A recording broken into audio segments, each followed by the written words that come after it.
To all in mature engineering YouTube channel.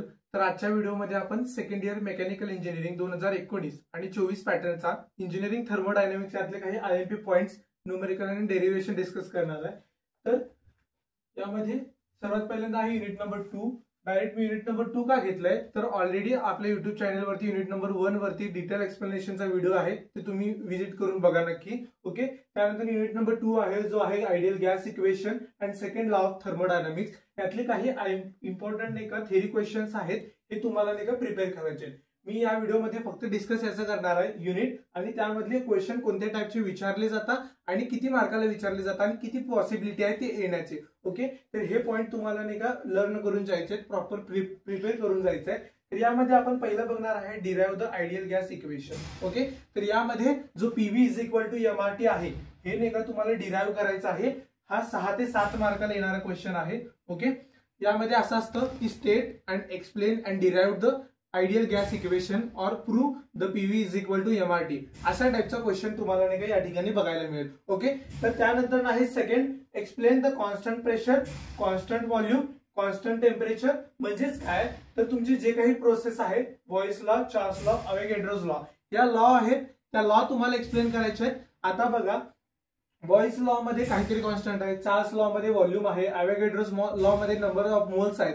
तर ह्या गोष्टी तुम्हाला नाही का तिथं with the help of PV diagram तुम्हाला नाही का ते एक्सप्लेन करायचं आहे. तर याच्यामध्ये अपेक्षित काय आहे, तुम्हाला पहिल्यांदा डेफिनेशन लिहायचं त्याचे. ओके, डेफिनेशन नंतर ना जो पीव्ही किंवा टीएस डायग्राम असेल तो तुम्हाला ड्रॉ करायचा आहे आणि त्याबरोबर एक्झाम्पल तुम्हाला लिहिणं अपेक्षित आहे. ओके, तर त्यामध्ये कुठले पण म्हणजे आता कॉन्स्टंट टेम्परेचर, कॉन्स्टंट व्हॉल्यूम किंवा कॉन्स्टंट प्रेशर किंवा मग Boyle's law, Charles law, Avogadro's law असं तुम्हाला क्वेश्चन विचारू शकता. तर तुम्हाला हे लिहिणं अपेक्षित आहे तिथं. ओके, त्यानंतर तिसरा आहे वर्कडनचा जो आहे फॉर द ॲडियाबॅटिक प्रोसेससाठी, आयसोबारिक आणि ॲडियाबॅटिक साठी हा इम्पॉर्टंट आहे. तर तो 6 ते 7 मार्काला डेरिव्हेशन विचारले जातात. या युनिटमध्ये मोस्ट ऑफ दी तर डेरिव्हेशनच आहे, थेरी तुम्हाला कमी बघायला भेटतील. ओके, त्यानंतर हा सर्वात महत्वाचा आहे थ्रॉटलिंग प्रोसेस वाला. तर यामध्ये तुम्हाला डायग्राम विथ द म्हणजे तुम्हाला हा 4 ते 6 मार्काला विचारला जाईल, ज्याच्यामध्ये तुम्हाला या थ्रॉटलिंग प्रोसेसचं काय करायचं आहे, तुम्हाला डायग्राम आणि एक्सप्लेनेशन वर्किंग करायचं आहे. ओके, तर त्यानंतर एक्सप्लेन हीट इंजिन, रेफ्रिजरेटर किंवा हीट पंप यातलं जो आहे त्याचा सीओपी किंवा इफिशियन्सी जे काढायचं फॉर्म्युला आहे तो तुम्हाला with the help of explanation, diagram and derivation तुम्हाला लिहायचं आहे. 6 मार्काला तिन्हीपैकी एका दुसरा तुम्हाला विचारू शकता. ओके, त्यानंतर सर्वात महत्वाचं आहे केल्विन प्लँक्स कॉन्स्टंट आणि क्लॉसियस प्लँक्स कॉन्स्टंट. तर हे दोन जे कॉन्स्टंट आहेत त्याचा फॉर्म्युला काय आहे, डायग्राम थ्रू नाही का तुम्हाला कसं ती डिराइव्ह करायचं आहे आणि त्याचं एक्सप्लेनेशन 6 ते 7 मार्काला विचारले जाऊ शकतात. त्यानंतर write the short note of PMM2 हा रिअरली विचारला जातो, एवढा इम्पॉर्टंट नाही. त्यातलं तुम्हाला सर्वात आयएमपी काय आहे तर यामध्ये बघा आयडियल गॅस इक्वेशन हा वाला तुम्हाला 100% हा प्रिपेअर करून जायचा आहे. त्यानंतर यामध्ये काय आहे टेम्परेचर वाला, कॉन्स्टंट प्रेशर वाला, व्हॉल्यूम वाला किंवा नंबर ऑफ मोल्स वाला जे लॉज आहेत त्या लॉज बेस्ड तुम्हाला नाही का डायग्राम करून जायचे. त्यानंतर ॲडियाबॅटिक हा वाला करून जायचे तिसरा. त्यानंतर तुम्ही बघू शकता यामध्ये हा जो डेरिव्हेशन आहे for the heat engine, refrigerator आणि हीट पंप साठी ते तुम्हाला करून जायचं आहे. त्यानंतर आहे केल्विन्स. हे जे 4 क्वेश्चन मी आयएमपी सांगितलेत ते तुम्हाला शुअर शॉट करून जायचे, खातर ते खूप इम्पॉर्टंट आहेत. पूर्ण युनिटमध्ये मी इथं तुम्हाला 5 ते 6 आयएमपी क्वेश्चन दिले, ते तुम्हाला प्रॉपर प्रिपेअर करून जायचं. तर हा झाला युनिट नंबर 2 बद्दल. ओके, तर त्यानंतर आहे unit number 3 that is entropy, availability. त्यातले काही इम्पॉर्टंट पॉइंट आहेत, ऑलरेडी आपल्या युट्यूब चॅनलवरती यावरील पूर्ण व्हिडिओ आहे. सॉल्व्ड न्यूमेरिकल, डेरिव्हेशन आणि आयएमपी पॉइंट्स आहेत. तर हे काही आयएमपी क्वेश्चन आहेत जे तुम्हाला प्रिपेअर करून जायचे. त्यामध्ये क्वेश्चनचे टाईप कसे विचारू शकता, त्यामध्ये मी ते 4 ते 5च दिलेत, तुम्हाला हे करून जायचे. तर पहिला आहे क्लॉसेस इनइक्वॅलिटी आहे, म्हणजे एंट्रॉपी म्हणजे काय, एंट्रॉपी कशी, एंट्रॉपी म्हणजे काय आपली चेंज इन एस जो आहे त्याचा डेफिनेशन तुम्हाला लिहिणं अपेक्षित आहे. ओके, त्यानंतर एक्सप्लेन द क्लॉसेस इनइक्वॅलिटी. आता क्लॉसेस इनइक्वॅलिटीचे डेफिनेशन, देन त्याचा फॉर्म्युला कसा डिराइव्ह करायचा मी ऑलरेडी आपल्या युट्यूब चॅनलवरती व्हिडिओ आहे तो रेफर करायचा तुम्हाला. तर हा 6 ते 7 मार्काला येणारा आयएमपी क्वेश्चन आहे. त्यानंतर आहे प्रिन्सिपल इन्क्रीजिंग एंट्रॉपी वाला, आणि त्यानंतर हा एंट्रॉपीचा जो फॉर आयडियल गॅस साठी आहे. या 2 डेरिव्हेशन पैकी एक नाही का तुम्हाला 100% बघायला भेटेल. तर हा वाला. ओके, आणि हा दोन्ही काय चेंज इन एंट्रॉपी त्याच्या रिलेटेड नाही का फॉर इन्क्रीजिंग आणि change in entropy for ideal गॅससाठी. हे दोन डेरिव्हेशन आहेत. डेरिव्हेशन फक्त 4 ते 5 स्टेप मध्येच आहे. ते आयएमपी आहेत, बट ते तुम्हाला नाही का प्रिपेअर करून जायचे. त्यानंतर ना रिव्हर्सिबल, इरिव्हर्सिबल, 5 फंक्शन काय, पॉइंट फंक्शन काय, यामध्ये ह्या थेरी क्वेश्चन 5 ते 6 मार्काला विचारू शकता. ओके. तर त्यानंतर शेवटचा क्वेश्चन आहे अवेलेबिलिटी आणि अनअवेलेबल एनर्जी.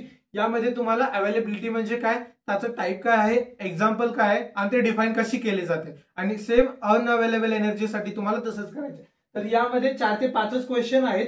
हे तुम्हाला प्रॉपर प्रिपेअर करून जायचे आहेत. आणि यामध्ये न्यूमेरिकल मी ऑलरेडी सांगितलंय, जो एंट्रॉपी वरती आहे आणि क्लॉसियस इनइक्वॅलिटी वरती आहे.